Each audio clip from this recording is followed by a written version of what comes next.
करोड़पति बाप की ये इकलौती बेटी हैं।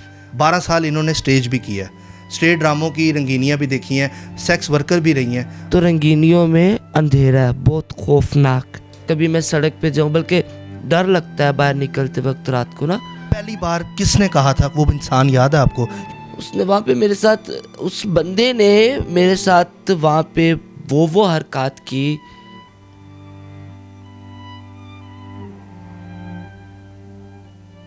अंबर होशियारपुरी उनका नाम है। और नाजरीन, वो शख्स जिसने पाकिस्तान का नाम बहुत रोशन किया, सांसों की माला पे दिल उम्मीद तोड़ा, किसी ने सुना तो होगा आपने, तेरे नाल प्यार हो गया, यारा को यार गुआचा लग पे, इंडियन मूवी मन्नत, 10 कहानियाँ, कोयला का म्यूज़िक जो मैं आपको बता चुकी हूँ, दाग फिल्म थी, उसका एक गाना था पिया लागे लगन, बस तेरे नाम की। अस्सलाम वालेकुम, मैं हूं फलक शेख और आप देख रहे हैं फलक शेख ऑफिशियल। नाजरीन, ख्वाजा सिराज को हमारे माशरे में वो इज़्ज़त नहीं दी जाती, हमेशा वो रुसवा ही हुआ है। या इनको इज़्ज़त लेनी नहीं आती, या इज़्ज़त इनको अपनी करवानी नहीं आती। आखिर क्या वजह है? मेरे साथ मौजूद हैं तुलसी भट्ट साहिबा, जो कि इस माशरे का हिस्सा हैं। ये ख्वाजा सिराज भी हैं। लेकिन आपको एक ज़बरदस्त बात बताने जा रहा हूँ यहाँ पर कि करोड़पति बाप की ये इकलौती बेटी हैं। और सबसे बड़ी बात इनकी ये है कि इन्होंने अच्छा वक्त भी देखा है, करोड़ों अरबों रुपया भी अपनी ज़िंदगी में देखा है, और आज और ज़िंदगी में अपने पैसे भी लोगों से मांगे हैं, भीख भी मांगी है। क्या वजह थी, क्या ऐसा सिचुएशन आई? और आपको एक और यहाँ पर बात बताऊँ कि 12 साल इन्होंने स्टेज भी किया, स्टेज ड्रामों की रंगीनियाँ भी देखी हैं, सेक्स वर्कर भी रही हैं। आइए इनकी कहानी इनकी ज़ुबानी जानते हैं। अस्सलाम वालेकुम। वालेकुम सलाम। थैंक यू सो मच फलक, आप बड़े अच्छे हो, और थैंक यू सो मच कि आपने मेरी आवाज़ बुलंद की। देखो बात सुनो मेरी, अभी ये कैमरे के ऊपर लाइट लगी हुई है, इसके पीछे क्या है? कैमरामैन, नहीं, गौर से देखे ज़रा, आप बताएं क्या है पीछे? कुछ नज़र नहीं आ रहा। क्यों? रोशनी तेज़ है। आगे रोशनी है ना, लेकिन इसके अंदर अंधेरा है। तो रंगीनियों में अंधेरा है, बहुत खौफनाक। तो कोशिश करें रंगीनियों की वजह से उस खौफनाक दलदल वाले अंधेरे में ना चले जाओ, वापस आने का रास्ता रखो।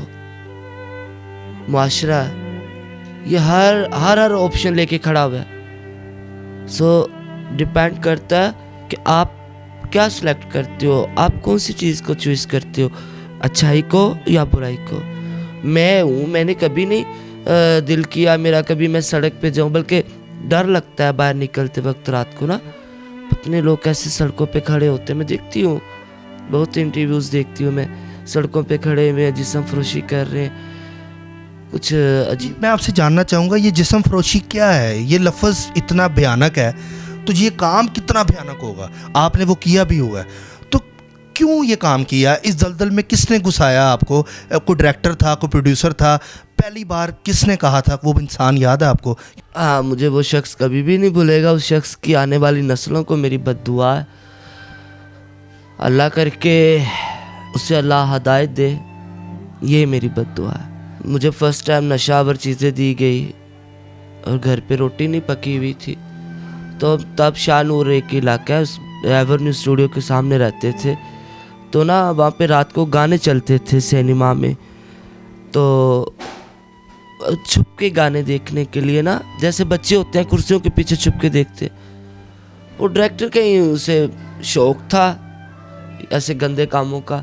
उसने मुझे देखा, मेरा पीछा करते करते मेरे घर आ गया। और मैंने घर आके अपनी अम्मी को भी अपने अब्बू को भी बता दिया, ऐसे ऐसे बंदा मेरा पीछा कर रहा है, वो बाहर खड़ा हुआ है। जब दरवाज़ा खोला तो बाहर वो डायरेक्टर साहब, वो अब्बू का वाकफकार था, उसने अब्बू को देखा, अब्बू ने उसको देखा कि भी तू इधर किधर, तू मेरे बच्चे का पीछा करने है। तो उसने ये कहा कि अंबर साहब आपका बच्चा बहुत ही खूबसूरत है, तो मेरा फलाफला तारीख को ड्रामा लग रहा है, तो मैं चाहता हूँ मेरे ड्रामे में ये काम करे। घर में गुर्बत इतनी थी, उस दौर की बात है 99 में, उसने 500 रुपये एडवांस दिया था ड्रामे का। तो वो 500 मुझे 5 करोड़ लग रहा था, क्योंकि उस 500 में मेरे घर का राशन आ गया था। मुझे नहीं पता था कि उस 500 के लिए मुझे पूरी ज़िंदगी ख़राब करनी पड़ेगी। मैंने वो 500 रुपये लिया, थोड़ा सा घी लिया, चीनी लिया, आटा लिया, जो भी रिक्वायर थी घर की रोटी की, ड्रामे पे चले गए। उसने वहाँ पे मेरे साथ, उस बंदे ने मेरे साथ वहाँ पे वो हरकत की।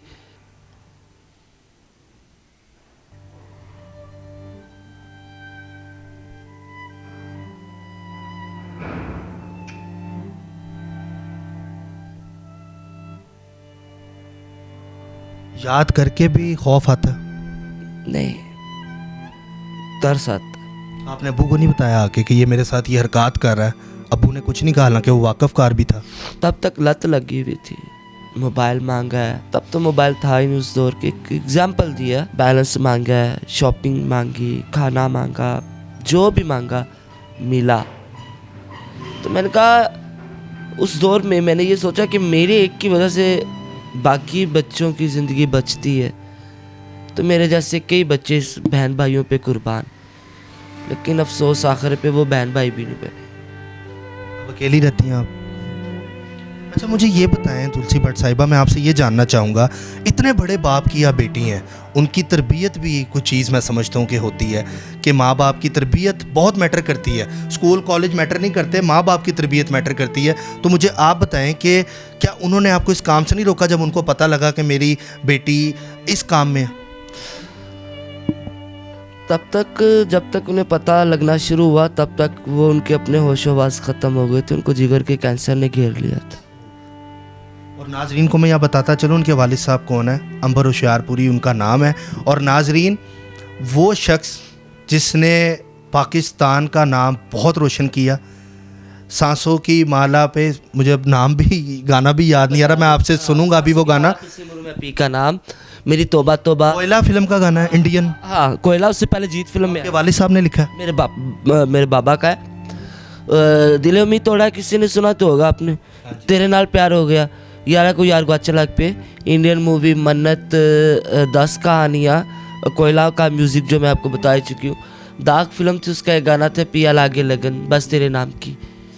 ठीक है, क्या बताऊँ, मतलब उन्होंने इतना काम किया, उनके साथ भी। तो बात सुनी, जब इतना उन्होंने काम किया, इतनी इज्जत आपको दी, दिलवाई, अपने बच्चों के लिए इंसान करता है ना, तो फिर आपने ये रास्ता क्यों इख्तियार कर लिया? मुझे ये चीज़ समझ नहीं आ रही। कुछ सेव नहीं पैसे किए, वालिद साहब ने तो अच्छे खासे पैसे आपके कमाए होंगे, तो क्यों आपने ये रास्ता ही क्यों? ये तो इंसान पे भी, अगर वो डायरेक्टर आप पे गलत कर रहा था तो आपने चपेट क्यों नहीं मारी उसको, धक्का क्यों नहीं दिया उसे? को यार मैं ड्रामे के लिए आई हूँ, मेरे बाप से बात करो, इस तरह करके उसको आप कर सकती थी, दुदगार सकती थी। पहले आप ये पूछो कि जो यारा को यार को अच्छा लग पे, ये कितने में बिका था? पूछो। कितने में? 300 में। मेरी तो उस दौर में 300 रुपये। मेरी तोबा तोबा कितने में लिया था नुसरत फ़तेह अली खान साहब ने? पूछा।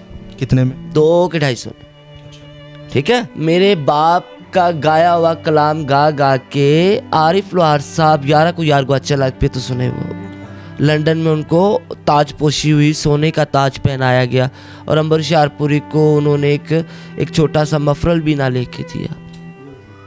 तो अबू तो पैसा बना ही नहीं सके ना, मतलब फाइनेंशियली उनका इतना नहीं था। यानी जो स्क्रीन के सामने है वही बिकता है, पीछे सब लोग भूल जाते हैं, फजूल है सब। हाँ, जो स्क्रीन पे लेके आ रहे हैं ना, उनका कोई मकाम नहीं।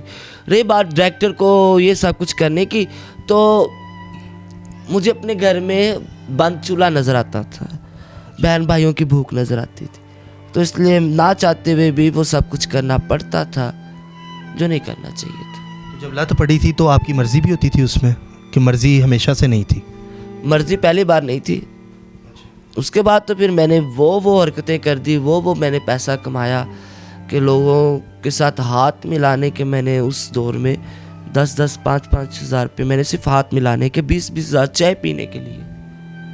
लोग हफ्ता पहले कॉल करके कहते थे कि फ़लाँ टाइम को नाइट के लिए तुलसी भट्ट चाहिए।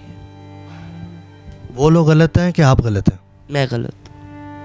आपने शर्ट पहन, ये कोट है कि शर्ट है, क्या ये अपर है? अपर है। क्यों लिया आपने? ठंड से बचने के लिए। नहीं, कहाँ से लिया?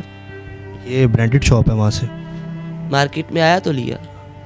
ये मार्केट में आएगा नहीं तो आप लोगे कैसे? नहीं लूँगा। तो इसमें कसूरवार आप नहीं, ये है।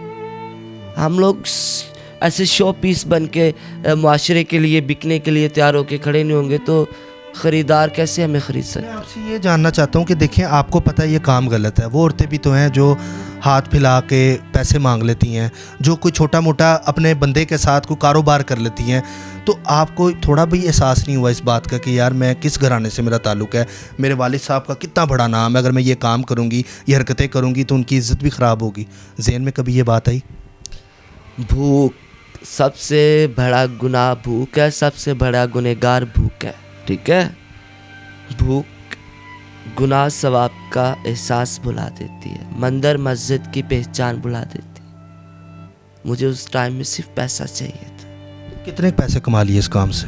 अगर आज कैलकुलेट करें कितने होंगे? कैलकुलेट करूं तो शायद आज सब्ज़ाज़ान में मेरे 4 घर होते हैं। वो पैसा कहाँ गया? हराम का पैसा था, किधर गया? मैंने एक बड़ी खूबसूरत बात की थी, 2-4 कतरे पानी के, 2-4 कतरे खून के रखे, ज़्यादा देर कौन खड़ा रहेगा? खून? तो भाई आजकल वो पिघल रहा है, वो वाइट हो रहा है, वो सफ़ेद हो गया है, पानी पे क्या गिला करना?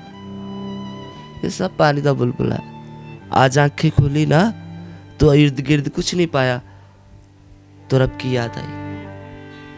इसलिए मैं दूसरों को ये मैसेज देती हूँ कि वक्त हाथ से निकल जाए, इसलिए बर वक्त ही तौबा कर लो।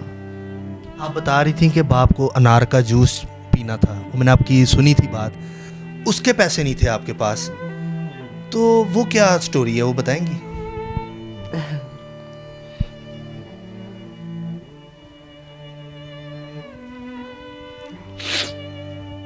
अबू को ना वो 2-2 दिन बेहोश हो जाते थे।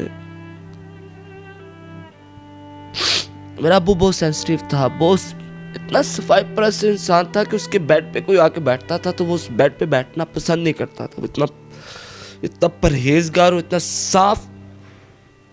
ये मेरे लिए खुशबख्ती है, वो मेरे बाप थे, उनके लिए बदबख्ती है, उनकी ये बैड लक है कि मैं उनकी औलाद हूँ।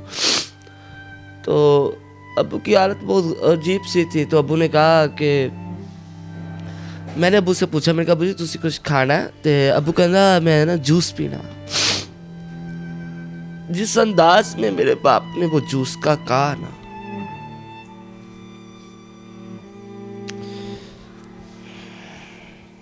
दिन के टाइम में सड़क पे निकल गई थी इसी रोड पे कि कस्टमर आए कोई, और दुआ कर रही हूँ कि या अल्लाह कोई आ जाए जड़ा मेरे नाल गलत काम करे तो मैंने जूस ते दवाई ला दे, अबू दी खुराक। बहुत कुछ देख लिया जिंदगी में, करोड़ों भी देखा और फाके भी काटे। इस ज़िंदगी ने इंसान को नाजरीन क्या क्या दिखाया। अल्लाह ताला। ये निशान आपको नजर आ रहा है? हाँ जी। ये एक दरवाज़ा खड़काया मैंने तो अंदर से एक लड़का निकला, तब मांगने जाते तो उसने ना पहले तो मेरे इधर आया से हाथ डाला, तो जब मैंने उसे रोकना चाहा तो उसने अंदर अपनी तरफ मुझे खींचा और उस खिंचाई में ये नेल लग गया। वो ये कह रहा था कि आपने 10-20 रुपये क्या मांगने हैं, जो लेना है लो, आओ, गलत काम करो। यानी कि मदद के लिए पैसा नहीं है हमारे पास, हमने अगर गलत काम करना है उसके लिए हम हज़ारों करोड़ों भी दे देते हैं। किसी की मदद करने पे अल्लाह ताला भी फरमाता है कि मैं तुम्हारा रिस्क जो है वो डबल कर दूंगा, तो उस पे हमारे पास पैसे नहीं हैं। ये नाज़रीन माशरे का सच है, ये हकीकत है। ये आजकल यही हो रहा है हमारे माशरे में। आप उठा के देख लें कि पाकिस्तान में ज़्यादती के केस कितने ज़्यादा हो गए हैं, इतने ज़्यादा हो गए हैं कि कानों को हाथ लगता है। तौबा इस्तग़फ़ार, अल्लाह माफ़ करे, अल्लाह ताला हदायत दे उन लोगों को, शर्म आनी चाहिए उन लोगों को। मैं तो हुकूमत से भी अपील करूँगा कि ये चीज़ें, ये अड्डे, ये आहिस्ता आहिस्ता ना खोखला कर रहा है पाकिस्तान को। फिर आपने क्या किया? फिर क्या करना था, वही जब जो तब होता था मेरे हमारे दौर में किसी एक के साथ होता था, एक आध बच्चा शिकार हो गया जाति का। अब तो हर एक से दूसरा बच्चा, बाहर के लोग नहीं सके बाप जना कर। तो ये क्या है, मतलब हम जैसों के साथ जाति की, जानवर और इंसान में कोई फ़र्क नहीं रहा। आपको याद है बर्मा में एक वाकया हुआ था, एक बच्चे की वीडियो वायरल हुई थी जिसमें वो ये कह रहा था कि मुझे पता मुझे मार दिया जाएगा और मैं अल्लाह के पास जाके शिकायत लगाऊंगा। याद है वीडियो? तो शायद उसकी कैसी बद्दुआ लगी, फिर कैसी शिकायत उसकी कबूल हुई। दुनिया में कोरोना जैसी वबा फैली, लाखों ने करोड़ों की तादाद में लोग मरे, इंसान को इंसान से खतरे हो गए। तो मुआशरे में किसी ना किसी अच्छे इंसान का इज्जत नफ्स को मजरूह किया जाता है, उसके बदले में उसकी बद्दुआ लग जाती है। अच्छा, ये जो सेक्स का काम था, ये जब आपने छोड़ा कितना अरसा हो गया? मुझे तकरीबन 2 साल हो गए। छोड़ दिए? लोग तो आते होंगे, जो पुराने जो आपके क्लाइंट्स थे, वो तो आके कहते होंगे कि चलो दोबारा इस तरफ, बुराई की तरफ तो कहते होंगे ना, चलो हमारे से पहले किया हुआ दोबारा चलो, तो क्या जवाब देती? अच्छा, आप एक सवाल करो, मेरे पास नंबर कितने ब्लॉक पे है? कितने ब्लॉक पे आपके पास नंबर? 700 से ऊपर। ये वो लोग हैं जो अभी भी कहते हैं कि आओ बुराई की तरफ। हाँ। और आप आके काट लेंगे, बुराई नहीं करेंगे? मैं खुश हूँ, मेरी ज़िंदगी बहुत प्यारी है, मेरे अल्लाह बहुत खूबसूरत है, मेरे अल्लाह बहुत प्यारे हैं, मेरे अल्लाह बहुत बड़े दिल के हैं, मेरे अल्लाह के पास बहुत कुछ है। मुझे सिर्फ अल्लाह चाहिए, मुझे कोई फ़र्क नहीं पड़ता। नाज़रीन, यहाँ पर मैं आपको बताता चलूँ कि ये तुलसी भट्ट साहिबा, इन्होंने तौबा तो की है इस काम से, और साथ ही साथ एक मस्जिद भी तामीर करवा रही हैं। तो हम बेसिकली वीडियो और इनके पास आने का मकसद ये है कि जितने भी मेरे दोस्त हैं और ये मेरी वीडियो देख रहे हैं, उनसे मेरी रिक्वेस्ट है कि ये जो नेक काम कर रही हैं, मस्जिद बना रही हैं, इसमें कम से कम खैरात ज़रूर करें। इंटरव्यू देख के ओहो ओ माय गॉड करने का आपका तुक नहीं है, ये वीडियो का कोई मकसद है। और ये बिल्कुल आप जो मस्जिद जहाँ पे बना रही हैं वो एड्रेस भी बताएं और क्या चाहती हैं लोगों से। कैमरा आपके सामने, लोग आपको देख रहे हैं। काके लोकेशन तो लोकल था, विलेज टाइप एरिया, इधर ही आगे जाके है, ठोकर के थोड़ा सा आगे है, तो वो थोड़ा सा जंगलाती, अभी सोसाइटी बन रही है ना, मतलब अभी तो संगे बुनियाद मैंने अभी नहीं रखी। साफ सी बात है, मुझे किसी ने ये ऑफ़र दिया, मेरे एक इंटरव्यू में मैंने इजहार किया था मैं मस्जिद बनवाना चाहती हूँ, तो 2.5 मरले का मुझे ये प्लॉट किसी ने कहा कि तुलसी आप चाहो तो इस पे घर बना के बैठ सकती हो। तो मैंने कहा नहीं, मैं इस पे घर बना के बैठना चाहती हूँ। तो वो भी अल्लाह का, अपना नहीं, मेरा नहीं, क्योंकि मुझे तो कब्र नहीं मिलनी, मुझे तो कब्र भी नहीं मिलनी। बना देता खुदा मेरे लिए भी कोई, मेरे लिए यही मेरी बहुत बड़ी किस्मत होती, काश होता कोई मेरे लिए भी, यही बहुत बड़ी गनीमत होती। ना ही आते हम कभी इस कमबख्त दुनिया में, और ना ही आज रुसवा होके इस दुनिया से जाने की मुसीबत होती। मुझे तो अपनी कब्र की उम्मीद नहीं है कि मुझे कोई कब्र दे देगा, क्योंकि अभी मेरे साथ जो कुछ हो रहा है, मैंने पीछे करके मकान लिया, रात को सामान रखा, दूसरे दिन उन्होंने मेरा सामान उठवा दिया, पैसे भी खा गए, सामान भी उठवा दिया। लड़के मेरा पीछा करते घरों में आ रहे हैं, मारते हैं, तशद्दुद करते हैं, गंदे काम करो, ये सब कुछ फेस हो रहा है।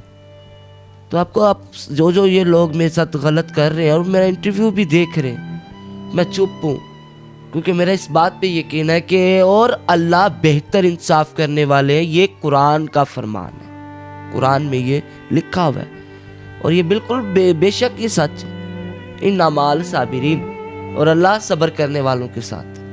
मेरे साथ अल्लाह है, मैं सब्र पे हूँ, मेरे साथ अल्लाह है। नाजरीन, ये भी हमारे माशरे की एक कहानी है। ट्रांसजेंडर है जिसने अच्छा वक्त भी बहुत ज़्यादा देखा, करोड़ों रुपया देखा, और बुरा वक्त भी हद से ज़्यादा देखा कि आज इस हालात पे हैं।